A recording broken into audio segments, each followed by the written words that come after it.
लाखों ससुर कवा हमार कौन कैडर आए ये ससुरे बहन तक सोते हैं का लागत भाई देखा सारण कह देखा बहन ये लोग सोते हैं हम उतना यार कौन कैडर आए हम उतना यार कौन कैडर आए तू बहन तक सोवत है हाँ जब सारे हंसिया उठाओ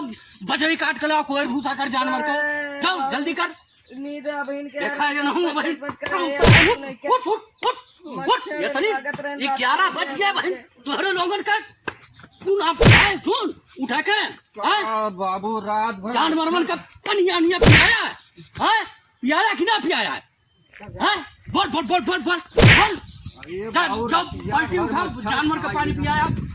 फिर सोया जाए उठाओ हंसिया उठाओ जब बजरी काट कर लाया जानवर का कोई भूसा करवा कि ना जा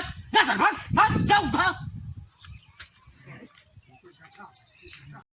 सारे न आयन बजड़ी काट के और जानवर वैसे घाव में पड़ा है न संगा न भूसा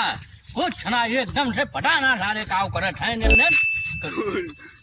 अरे कहना क्या चाहे सोवा है खेतवा में बजड़िया ना काटे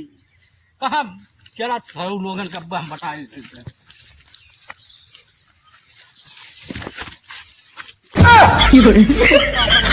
कौन है लोग? का करा जा अरे कहाँ से आते हैं? बजड़िया काटे हैं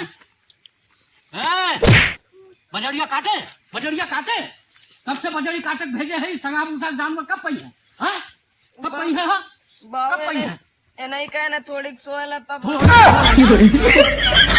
से कहे तुम काटा हम थोड़ी हम सोए ले तब हम काटब ये कौन कटाई है जानवर घामे पड़ा है तो लोगन सब काट बजी काट ये काटे अरे ये काटे है हो तो लोग ये काटे है ये बजड़ी काटे है हे प्रभु हे हरि राम कृष्ण जगन्नाथ प्रेमानंद ये क्या हो रहा है? गलाव से पानी आ गया आया तब बताई